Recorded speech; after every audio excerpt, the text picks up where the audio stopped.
Greetings, family. This is Coach Charlene. You are loved and appreciated. Well, I thought I would come do my tune up Tuesday. I was gonna do it this morning, but this morning absolutely got away from me. But I did want to come live. I haven't been live in a little bit, and first of all, I just hope that you had a great day. And I actually wanted to talk a little bit about persistence because I don't know about you, but there's times where sometimes I just want to like quit. Let me see, I'm just being real. But I can't because there's too much at stake for me to quit. There's too many people that are pushing me on, urging me to be the best version of myself. So I can't quit, and you can't either because I'm not going to allow you to. But as I was studying today and just preparing, I know I was talking to my co-manager today, and I had start writing some things down because I do a lot. I mean, a whole lot of stuff I do, and so with that being said, when I start listing all of the things that I was doing, the Holy Spirit quickened me and said, I mean, because I start feeling anxious because I start seeing all of the different things that I was doing, and it was like, oh my gosh, this is way too much. How am I able to do? My mind started racing, and God literally made me like say, I mean, shut that down. Do not write that down. I want you to not look at the things which are seen, because I have anointed you to do exactly what you're doing right now. So don't waste your time looking at these things that you do supernaturally because I have anointed you to do them. And so, guess what? I stopped looking at all of the different things and just start thanking Him for the grace that He gives you to continue doing the different things that you're doing. And so, as I was looking at that, I was like, okay, so persistence is critical. Good morning. I mean, good evening, Dodie. Persistence is critical in everything that we do. So, that's kind of what I wanted to talk about, persistent with achieving your vision. And that is an important thing for you, regardless of what's going on. We know that opposition is going to come, but how big and how strong is your want to? How bad do you want your dream? How bad do you want your vision? How bad do you want to become the best version of yourself? We can tell by what you do daily. And so when you look at it, I was looking at 1 Corinthians 15:58. And it says, therefore, my beloved brothers and sisters, be steadfast, immovable, always excelling in the work of the Lord, always doing your best and doing more than is needed, being continually aware that your labor, even to the point of exhaustion, in the Lord is not futile nor wasted. It is never without purpose. So listen to that. There's a few key words there. Be steadfast. What does steadfast mean? Steadfast means to stand fast or steady in the face of resistance, to push forward, to push through. Our opposition strengthens our resolve.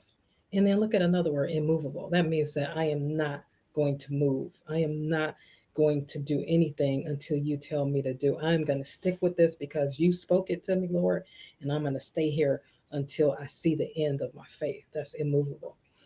And that those two words are powerful because if I can stay steadfast in the midst of what I'm going through, in the midst of everything that feels like it's coming against me, if I can just dig my heels in and be persistent and stand fast and steadfast, not wavering, not wondering, because when you have a vision, all of our visions will be tested for its authenticity, right?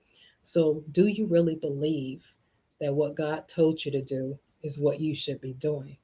Then you got to hold on to it no matter what it looks like. Don't allow your eyes to become a trap because that's exactly what was starting to happen to me when I start looking at all the things that I was doing and responsible for. That's where my eyes began to become a trap because then anxiety set in because I was like, oh my gosh, how am I going to do all of the things that I do when that is not none of Charlene's business? That's God's business. If He called me to it, then He absolutely equipped me to be able to do the things that He's called me to do. One of the things of there's no resistance if you're not moving. So if you're like coasting and nothing's going on and you don't have any issues and you don't have any challenges, there's no resistance if you're not moving. If you're not coming out of your comfort zone, then you probably don't even really have resistance. You're just kind of coasting through life. We call it drifting. We call it, um, what do I call that? When you're like just going in a circle, really not achieving anything, really not advancing, really not going anywhere. You're just like coasting, going around and around, not really aspiring to be, do, or become anything because you're so stuck in your comfort zone. So, resistance, if you're having resistance, if you're having challenges, it's okay. Count it all joy. Count it all joy. Not that you're having challenges, but because after you go through the situation, you're going to be a better person. We have to have that spirit of stick to itiveness.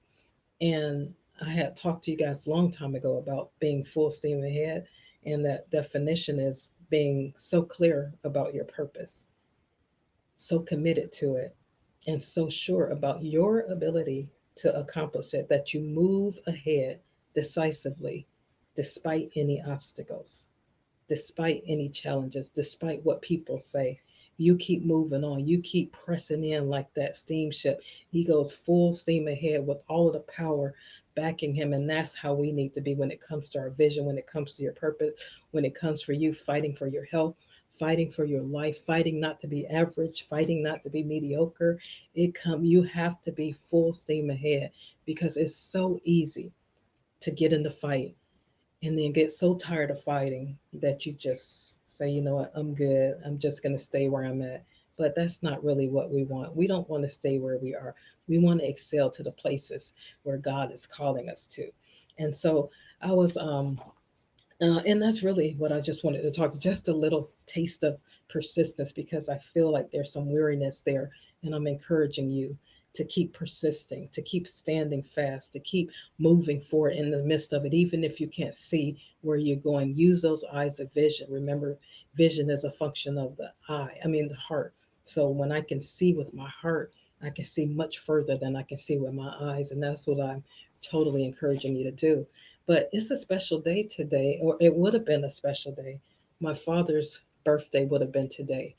And I was just thinking about some of the life lessons that he actually taught me. And he was a deacon, very, very faithful to his church and the members in his church. And I was just thinking about some of the lessons that he taught me, and they taught us about God big time. And one of the scriptures that I can remember is love the Lord your God with all your heart, with all your soul, with all your mind. And I was like, wow, what a legacy that he left behind. And then another one is he used to sing, I will trust in the Lord until I die. And so guess what? I will trust in the Lord until I die. I will trust in him. I don't understand everything that's going on, but I'm going to trust in him until I die. I don't understand all of the noise that we're experiencing, the chaos that's going on around us. But one thing that I do know is that I know how to trust in him, to trust in the manufacturer. Because if you don't trust in him, I can't trust in myself because I make wrong decisions. But I can trust in the one who made me, the one who can turn every crooked place straight. See, I can trust in him because he has a proven track record, because he's delivered me out of so many different things in my life. I shouldn't even be here today. And many of us can say the same thing, that we shouldn't be here. But by his grace, we are here. And if you're still here, there's still time for you to fulfill your purpose. There's still time for you to dust yourself off, even if you fail, to get up, dust yourself off, and keep moving. And that's why this persistence message is so important.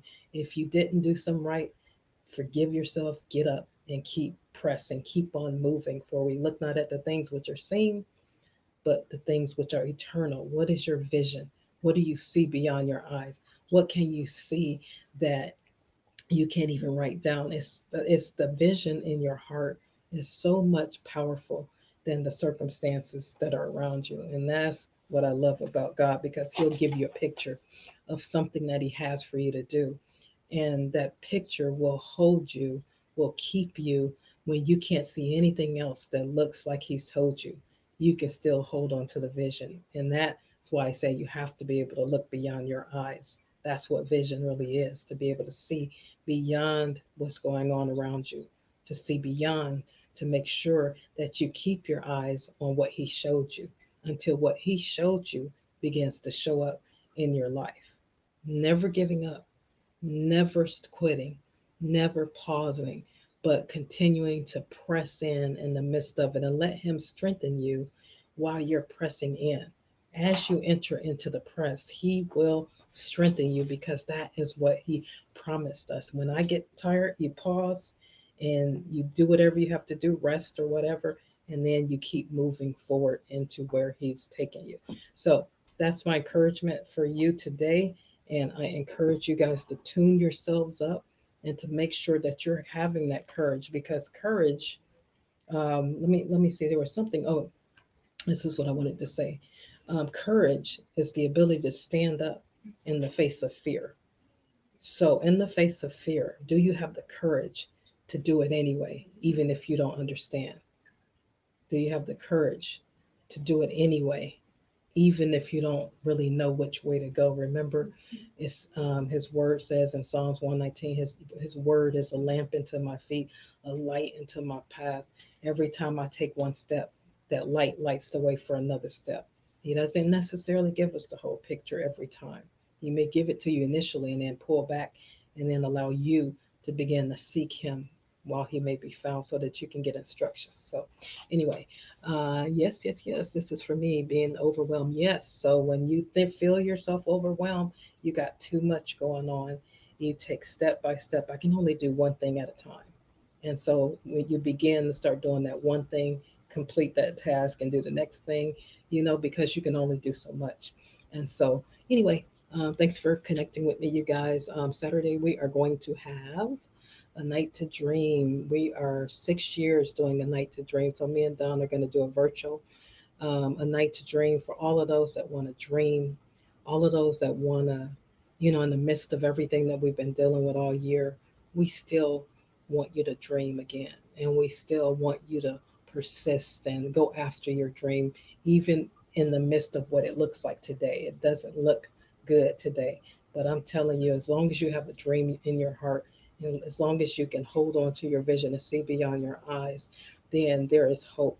It's really dreadful when you can't, I mean, you're so consumed with your circumstance and you can't see beyond it. So we're going to stir you guys up for all of those that want to be a part of it. So I'm going to put the registration link down there, and you can register because we're going to be on Zoom. Okay. All right. You guys have a blessed evening. Bye bye.